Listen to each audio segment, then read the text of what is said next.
नमस्कार दोस्तों, जय हिंद। मैं अजीत सिंह राठौर। और कैसे हैं आप सभी लोग।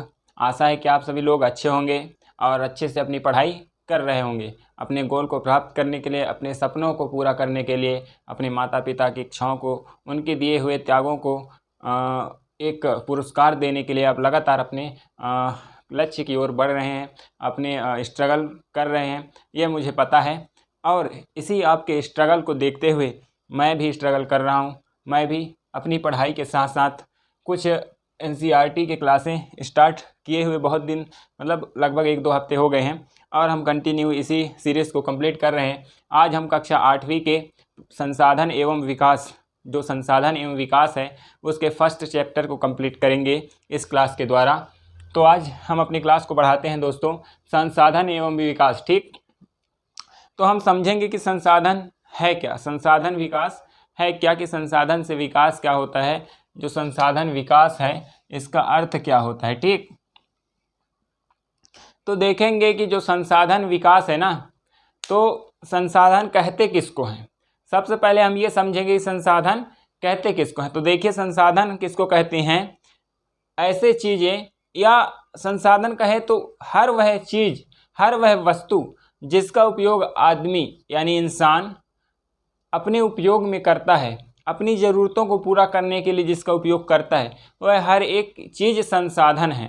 चाहे वह कोयला हो, चाहे वह आग हो, हर एक चीज़ संसाधन ही है, मतलब संसाधन का ही रूप है। यहाँ तक कि मानव को भी एक संसाधन के रूप में ही लिया गया है। ठीक, तो हम बेसिकली संसाधन समझ सकते हैं कि जिसका मनुष्य उपयोग करता है, जो मनुष्य के उपयोग के कारण मूल्यवान होते हैं, वह हर एक वस्तु संसाधन कहलाता है। क्या कहलाता है?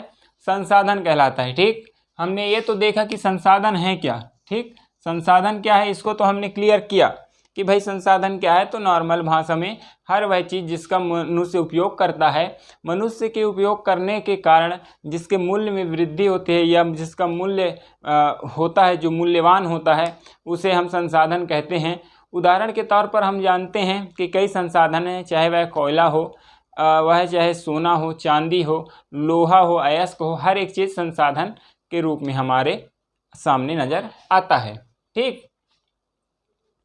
संसाधन के प्रकार, संसाधन के प्रकार कि जो संसाधन हैं, अब हमारे पास संसाधन हैं, उसके कितने प्रकार हैं। तो देखिए फ्रेंड्स, हर चीज़ के, लगभग हर एक चीज़ के कई भाग होते हैं, है ना। उसी प्रकार संसाधन के भी भाग हैं। जैसे यहाँ पास है एक प्राकृतिक संसाधन, दूसरा मानव निर्मित साधन, और तीसरा मानव संसाधन। यानी कि जो अर्थशास्त्री, जो वैज्ञानिक लोग हैं, जो साइंस की नॉलेज रखते हैं, ज्ञान की नॉलेज रखते हैं, जो बुक छापते हैं, उन लोगों ने मानव को भी एक संसाधन के रूप में लिया है। इसमें कई मतभेद भी हैं, लेकिन इसमें हम आगे बात करेंगे। हम सबसे पहले देखेंगे प्राकृतिक संसाधन। सबसे पहले क्या देखेंगे? प्राकृतिक संसाधन, कि जो प्राकृतिक संसाधन है वह है क्या, उसके अंतर्गत क्या क्या आते हैं, वे कौन से गुण हैं, कौन सी विशेषताएं हैं जो प्राकृतिक संसाधन को आइडेंटिफाई करता है कि हाँ ये प्राकृतिक संसाधन है। वे कौन सी आइडेंटिफाई है, वे कौन सी क्वालिटी है, वे कौन सी विशेषता है जो बताता है कि ये मानवकृत संसाधन है। ठीक, तो हम इसकी जानकारी आगे लेंगे। तो देखिए, बढ़ते हैं प्राकृतिक संसाधन में कि प्राकृतिक संसाधन है क्या। देखिए, वह चीज़ें, मतलब वह पदार्थ, वह वस्तु इस दुनिया की जिसे भगवान ने हमें उपहार के स्वरूप दिया है, यानी निःशुल्क, किसी बिना किसी परिश्रम किए, बिना किसी मूल्य चुकाए जो हमें प्राप्त है उपहार के।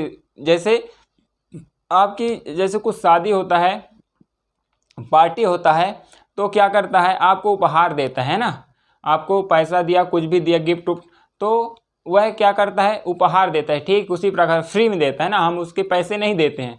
ठीक उसी प्रकार भगवान ने भी हमको क्या दिया है, उपहार दिया है, फ्री में दिया है।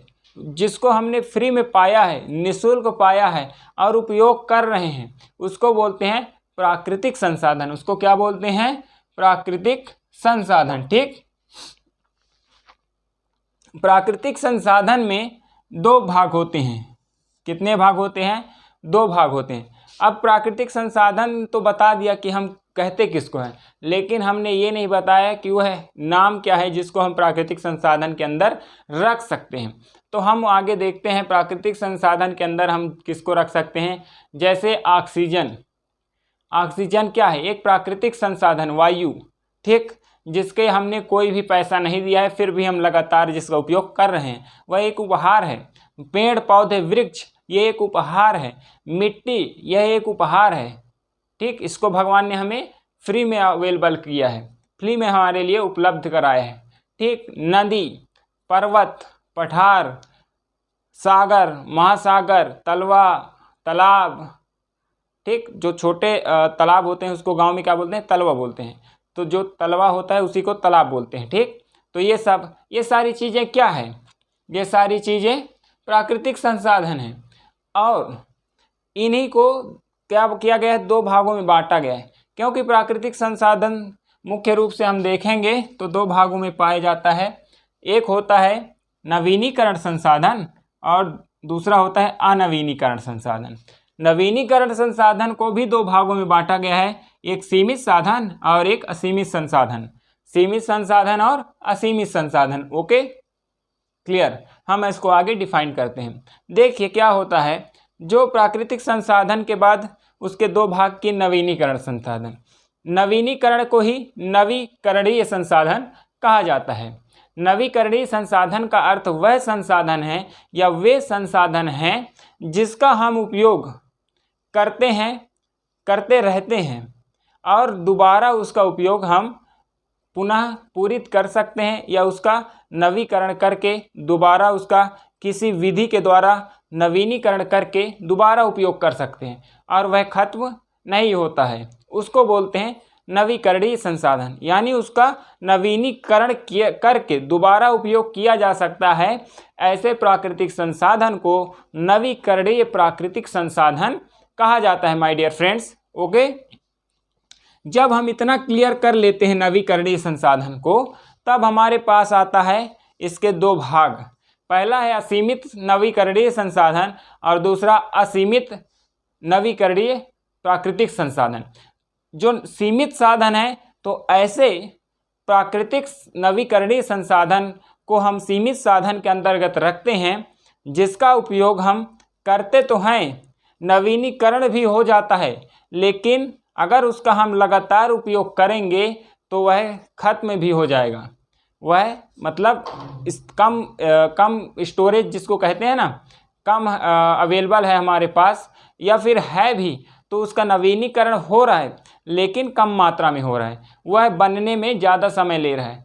तो ऐसे भी साधन हैं जिसका हम अगर उपयोग तो कर रहे हैं, लेकिन अगर हम लगातार उपयोग करेंगे, नवीनीकरण हो रहा है उसके बावजूद भी, तो यह खत्म होने के कगार में आ सकता है, वह हमें संकट के कगार में ला सकता है। ऐसे साधन को बोलते हैं सीमित नवीकरणीय संसाधन। ऐसे साधन जिसका हम उपयोग लगातार कर रहे हैं, लगातार उसका नवीनीकरण कर रहे हैं और उसका उपयोग कर रहे हैं, फिर भी वह खत्म नहीं हो सकता अनंत काल तक। ऐसे साधन को, ऐसे संसाधन को नवीकरणीय असीमित प्राकृतिक संसाधन के ग्रुप में रखा गया है, समूह में रखा गया है, ओके। जैसे अगर हम उदाहरण की बात करें तो जब नवीकरणीय प्राकृतिक संसाधन है ना, उसमें क्या किया गया है, मृदा है, वन है, जल, ये ऐसे हैं, इनका नवीनीकरण तो हो रहा है, लेकिन अगर बहुत ज़्यादा मात्रा में हम उपयोग कर लेते हैं तो यह हमें भविष्य में संकट वाले स्थान में हम आ सकते हैं, हमें इनसे परेशानी हो सकता है। और ऐसे भी स्थान है जैसे सौर ऊर्जा, पवन ऊर्जा, ये ऐसे संसाधन हैं जिसका हम कितना भी उपयोग कर लें, यह नवीनीकरण हो जाते हैं और हमको इनकी ऊर्जा प्राप्त होती है। तो ये तो हुए सीमित संसाधन और असीमित नवीनीकरण संसाधन, ठीक। हमने इन दोनों को क्लियर किया। फिर देखते हैं अनवीनीकरणीय संसाधन क्या है। अनवीनीकरणीय संसाधन ऐसे संसाधन है माय डियर फ्रेंड्स, जिसको हम नवीनीकरण यानी बोलते हैं, क्या बोले उसको, रिसाइकिल नहीं कर सकते, ठीक। जिसका पुनः निर्माण हम मतलब उसी का दोबारा उसी का दोबारा किसी चीज़ बनाने में या वही चीज़ बनाने में उपयोग नहीं कर सकते हैं, और एक बार उपयोग करने के बाद वह नहीं बनते दोबारा, अनंत काल बाद वह फिर बनते हैं, सदियों बाद बनते हैं। ऐसे संसाधनों को अनवीनीकरणीय संसाधन कहते हैं, जिसका हम एक बार उपयोग कर लेते हैं वह नष्ट हो जाता है और हमें दोबारा नहीं मिलता है। ऐसे संसाधन क्या कहलाते हैं? अनवीनीकरणीय संसाधन कहलाते हैं।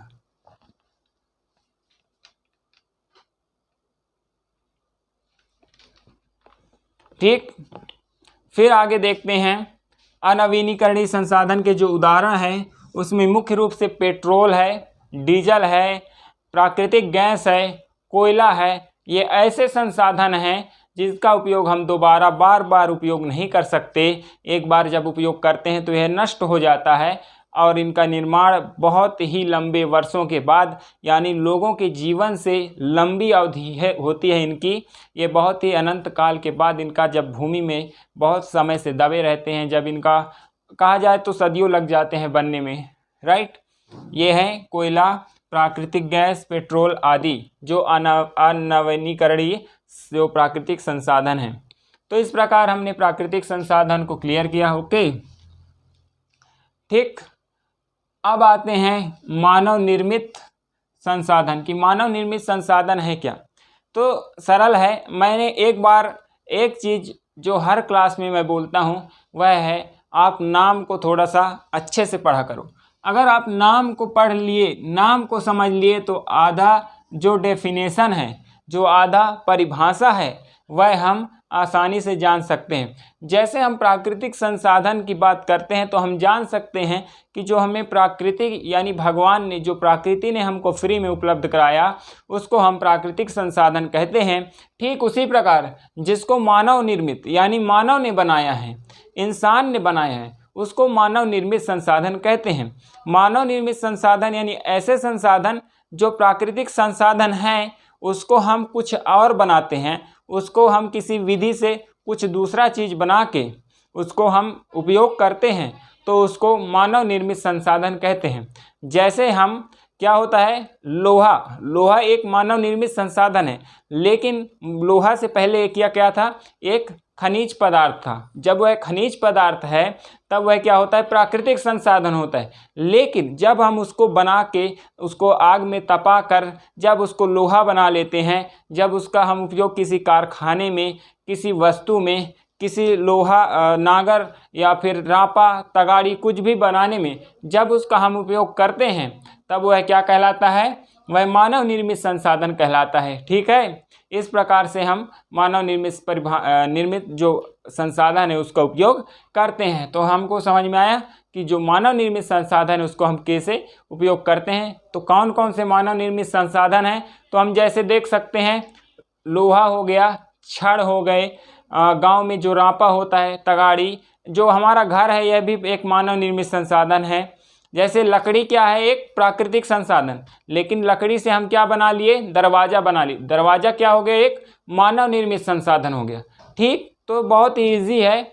अब ईजी है तो इसका ये मतलब नहीं कि हम बिना पढ़े उसको समझ जाएंगे, पास हो जाएंगे, ऐसा नहीं है। बोलते हैं ना कि जो चीज़ ईजी है उसको हमें हेडेक नहीं लेना, बट उसको हम ज़्यादा इजी लेते हैं और वही हमको बाद में बिजी कर देता है। तो हमको बिजी होने से अच्छा है इजी को ही इजी बना के रखें, तो उसको अच्छा रहेगा, उसको पढ़ते रहें, वह इजी बना रहेगा। अगर हमने उसको इजी करके छोड़ दिया, इजी समझ के छोड़ दिया, तो बाद में हम उसी में बिजी हो जाएंगे और हम उसको पढ़ते ही रह जाएंगे। ओके, तीसरा है मानव संसाधन। कि मानव संसाधन है क्या?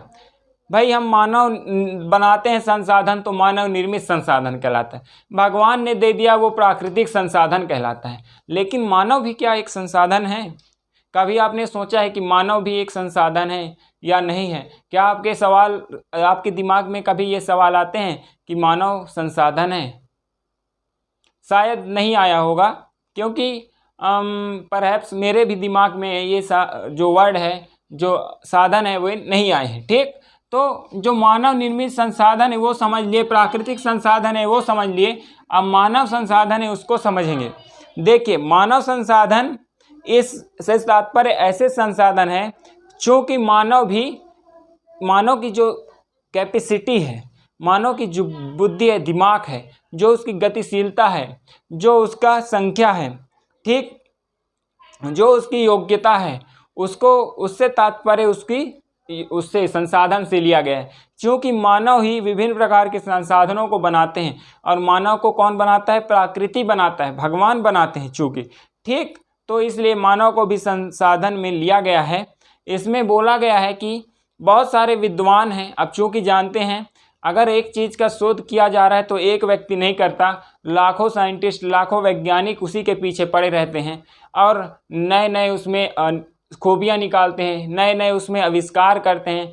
जब भी कुछ चीज़ें, एक चीज़ जब हम बनाते हैं तो वह एक चीज़ नहीं बनता, उससे कई सारे चीज़ों की उत्पत्ति होती है, ठीक। जैसे पहिए का जब किसी भी देश में या विश्व में जब पहिए का पहली बार विकास हुआ तो पहिए से सिर्फ बैलगाड़ी ही नहीं बना, पहिए से मोटरसाइकिल बने, पहिए से हवाई जहाज़ भी पहिए से ही पहले चलता है, पहिए से ही ट्रेन चलते हैं। मतलब एक आविष्कार पहिए का हुआ, बाकी कई आविष्कार अपने आप हो गए। तो जब हम किसी एक चीज़ का आविष्कार करते हैं तो लाखों आविष्कार अपने आप हो जाते हैं, ठीक।